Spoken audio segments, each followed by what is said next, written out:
The smoke hung thick in the saloon that night, curling around the oil lamps like ghosts of forgotten dreams. James McCarthy sat at the poker table with calloused hands that had known nothing but hard work and loneliness.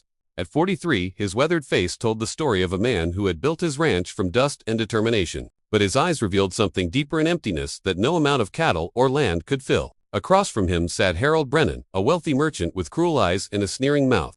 Between them lay a pile of chips, whiskey glasses, and something far more precious than money, a crumpled deed that would decide the fate of a young woman named May Lynn. Harold had brought her from San Francisco, purchased like cargo from men who traded in human misery. He called her his servant, but everyone knew she was his prisoner. When his losing streak turned desperate, he threw her papers onto the table, with a laugh that made James's stomach turn. "She's worthless anyway," Harold spat. "Can't even speak proper English.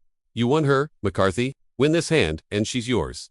James looked at the girl standing in the corner, her eyes downcast, her thin frame draped in a worn blue dress. She couldn't have been more than 19-something in her stillness, not submission, but a quiet dignity, despite her circumstances, struck him like a blow to the chest. He thought of his own mother, an Irish immigrant who had scrubbed floors to keep him fed, who had faced the world's cruelty with her head high. He won the hand with a straight flush. Harold left cursing, and James found himself standing in the dusty street with a piece of paper in his hand and a terrified girl beside him. She wouldn't look at him.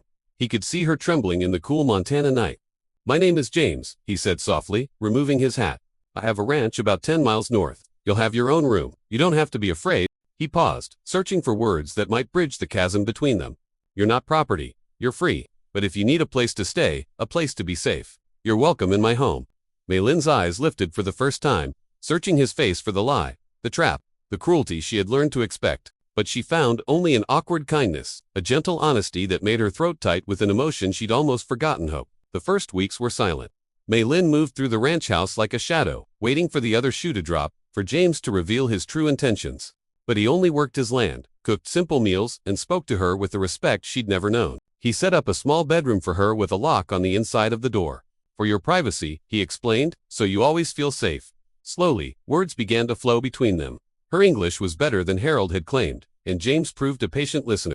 She told him about her village in Guangdong, about the famine that had driven her family to desperate measures, about the false promises that had brought her to America in chains. He told her about his dreams of building something lasting, about the loneliness of the plains, about his mother's stories of the old country. As autumn painted the mountains gold, something beautiful began to grow between them. James taught May Lynn to ride horses, and she taught him to cook dishes that reminded her of home.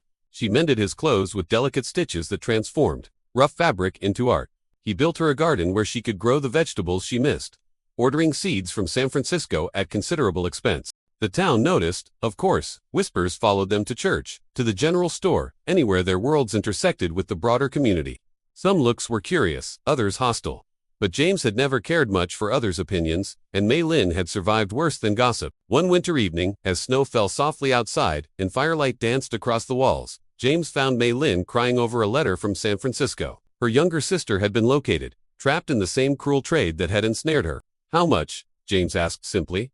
"I cannot ask how much to bring her home." The number was devastating, representing years of profit from the ranch. James didn't hesitate. He sold half his herd, took out a loan against his land, and sent every penny to California. 3 months later, May Lynn's sister arrived, thin and traumatized, but alive. That night, May Lynn took James's rough hands in her small ones. "Why?" she whispered.